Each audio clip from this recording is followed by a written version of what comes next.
Olá, pessoal, bem-vindos ao canal Ciências é Fundamental. Eu sou Suzana Seives, professora de Biologia, e hoje a gente vai começar a nossa primeira aula do nono ano. Vamos falar sobre genética, Mendel e as teorias dele, o trabalho que ele realizou. O que exatamente é genética? A genética é uma parte da biologia, da ciência, que estuda fatores de hereditariedade. O que quer dizer isso? São as características passadas de pais para filhos. E antigamente acreditava-se na teoria da pré-formação. O que significa isso? Eles acreditavam que as nossas características, que existia um homenzinho lá no espermatozoide, já um mini homenzinho formado, e essas já prontinho ele só desenvolvia no corpo da mulher. Bom, hoje em dia a gente sabe que as nossas características são passadas através do nosso material genético, mas no período em que Gregor Mendel realizou os seus trabalhos, não se tinha conhecimento dessa história de material genético aí. Então vamos ver como é que ele começou então a chegar mais perto, digamos assim, da teoria atual que a gente conhece, né? E que está em constante evolução também. Por causa dos estudos de Mendel, que a gente vai ver agora, ele é conhecido como pai da genética. Como é que foi? Mendel era um monge e ele realizou os trabalhos dele em um mosteiro, tá? Então, os trabalhos dele foram realizados na área da hereditariedade e ele fez experimentos, então, para saber sobre geração, transmissão de características de uma geração a outra. O trabalho dele, que foi desenvolvido aí por décadas, ele publicou em 1866 e foi realizado com ervilhas. Ele até testou, estava trabalhando com outras espécies antes, mas o que deu sucesso foram as ervilhas. E agora a gente vai ver por que é importante, as ervilhas foram importantes, tá? Só para mostrar para vocês uma imagem, esse daqui então é uma imagem de Gregor Mendel fazendo aqui a polinização, um cruzamento das ervilhas dele, tá? Então, por que ervilhas? Porque elas tinham um cultivo fácil, era relativamente fácil cultivar ervilhas, certo?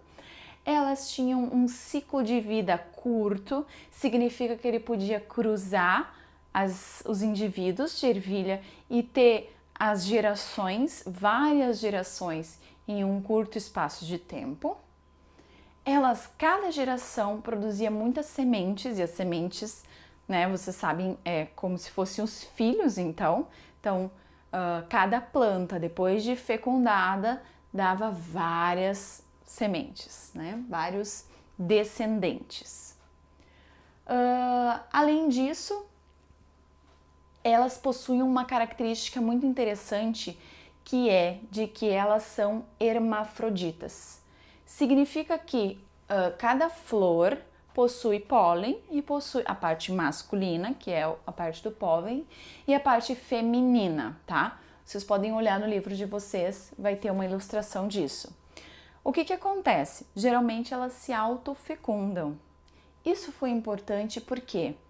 Porque assim ele tinha certeza de que uma planta com uma determinada característica era, digamos, pura para aquela característica, porque ela se autofecundava e todas as gerações apresentavam aquela característica, tá? Então isso possibilitado através da autofecundação e também que depois ele podia fazer o cruzamento da mesma planta para saber dos seus descendentes. Além disso, também é possível fecundação cruzada. O que ele fazia nas flores? Ele cortava a parte masculina, onde tinha o pólen, né? E ia lá manualmente fazer a fertilização cruzada, como na foto aqui, tá? Aí, além dessas características, tem uma outra que é muito importante, que vai falar sobre as características que ele usava nela, que eram características bem delimitadas, como por exemplo a cor da semente. ou ela era amarela ou verde. Não existia uma variação intermediária, então a gente podia dizer ou é ou não é. E ele estava estudando, né, quais os fatores que poderiam determinar isso. Então vamos lá, eu botei aqui num slidezinho vou aqui pro lado para mostrar para vocês, ó, as características que ele estudava nessas plantas. Era se a semente era amarela ou verde, se ela era lisa ou rugosa, a cor da flor, o tamanho dessa planta também. Também queria saber sobre a vagem, se ela era lisa ou ondulada. Enfim, várias características ele podia testar. E como foi que então ele... ele realizou esse experimento. Ele tinha uma hipótese. A hipótese era de que existia um fator que era passado de pais para filhos e esse fator determinava as características. Então, o que ele fez?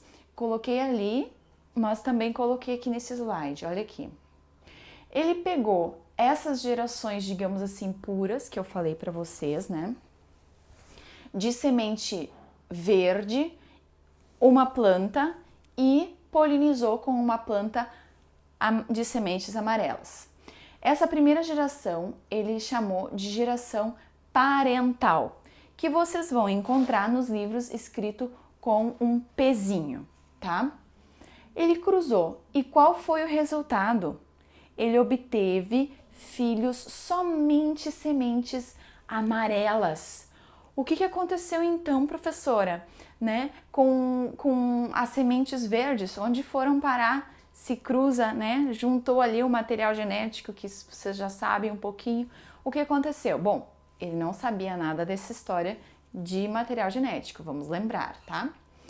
Então, depois dessa fecundação cruzada, ele pegou essas sementes, tá? Elas germinaram, geraram uma planta e aí ele fez a autofecundação. Só dessas amarelas, numa planta, ele autofecundou a flor. E eu não sei se vocês conseguem ver, porque esse verde não está muito destacado, mas ele obteve, sim, sementes verdes na geração F2, que é a filial 2, então vocês vão encontrar um F1 para filial 1 e F2 para filial 3. Na proporção, ele encontrou uma proporção nesses descendentes da segunda geração, que foi de 3 para 1, ou 75% para 25%. 75 e 3, neste caso dessa característica, foram as amarelas e 1 foram as verdes, tá? 3 para 1. Apareceu de novo então essa característica verde. Como que ela apareceu? Por quê? Ele chegou à conclusão então de que existiam características que eram dominantes. Nesse caso aqui, tu já deve estar sabendo qual que foi a dominante. Cruzando amarelo com verde, só deu filhos amarelos. Qual é a dominante? Amarelo. Porém, esses filhos, digamos, todos amarelos, carregam o fator para verde, porque depois no segundo cruzamento apareceu os verdes lá, tá? Então ele não sabia sobre isso, mas ele daí com essas observações dele, ele conseguiu criar um enunciado então do que se chama a primeira lei de Mendel. E aí a gente vai ver aqui o enunciado da primeira lei de Mendel, eu vou ler com vocês. Cada caráter é condicionado por um par de fatores que se separam na formação de gametas, nos quais ocorrem em doses simples. Ou seja, existe um par de fatores determinantes para uma característica, e esse par de fatores é simples, é só um nos gametas. Então, no caso o espermatozoide vai ter um fator e o óvulo vai ter um, mas cada fator é determinado por um par, quer dizer, cada característica é determinada por um par de fatores. Então agora a gente vai passar para a nossa segunda parte da aula e a gente vai ver sobre como que esses fatores se separam, nessa parte que a gente vai estudar as divisões celulares e então os gametas. Vou botar essa tela para cá e vou passar para esse lado aqui para explicar. Então, qual é a interpretação das leis de Mendel atual? Porque atualmente a gente sabe mais coisas e a gente conseguiu desenvolver melhor, né? Vários cientistas com seus estudos, essas teorias.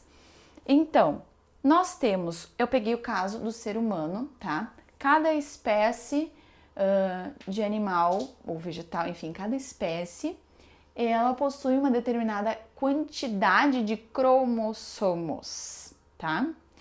No caso de nós, seres humanos, nós possuímos 46. Então, quando a gente fala de gametas, nós possuímos a metade, né, dos cromossomos, como Mendel já dizia.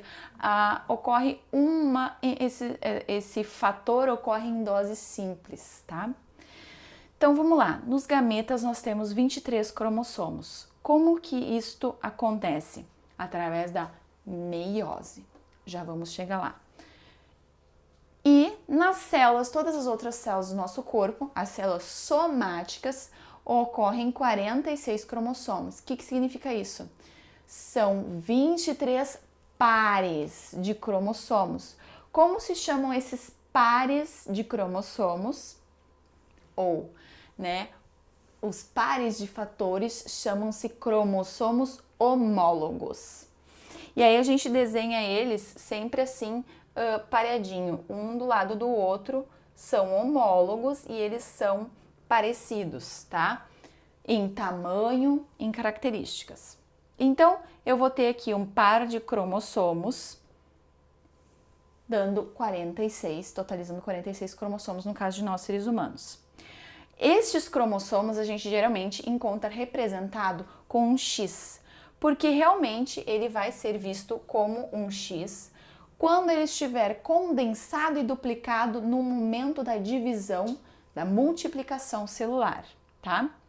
Então, já vimos aqui que esses são os cromossomos homólogos e o xizinho vai ser cada parte dessas quando estiver duplicada, tá?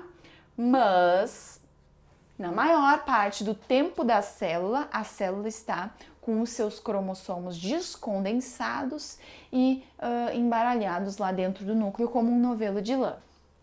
Então, como acontece isso? Digamos que qualquer célula do teu corpo, que tu tá crescendo bastante ainda, tá se multiplicando, se dividindo e se multiplicando, se copiando. Como acontece isso? Primeiro, ela copia o seu material genético. Então, temos aqui o par de cromossomos, esse e esse é um par. E ele se copiou para poder fazer a divisão celular. Copiado, copiou todos os cromossomos e aí essa célula vai ser dividida, tá?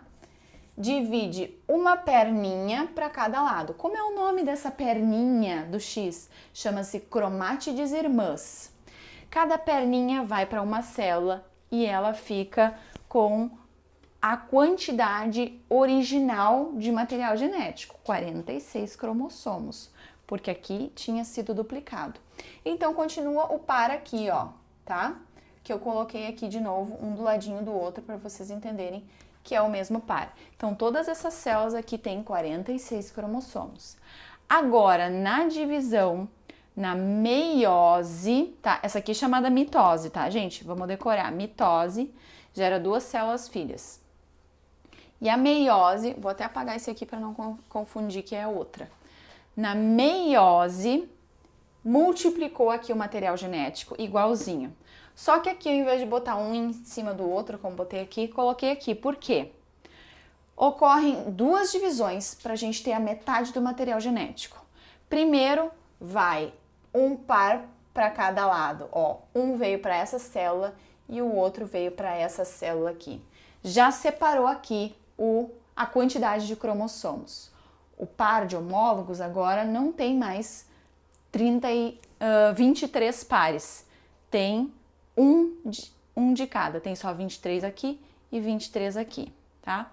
Não são mais 46. E aí depois que vai acontecer essa separação das cromátides irmãs, igual aqui embaixo, e aí vai ficar tudo célulazinhas N. O que significa N? O haploide, tá? Que só tem a metade do material genético.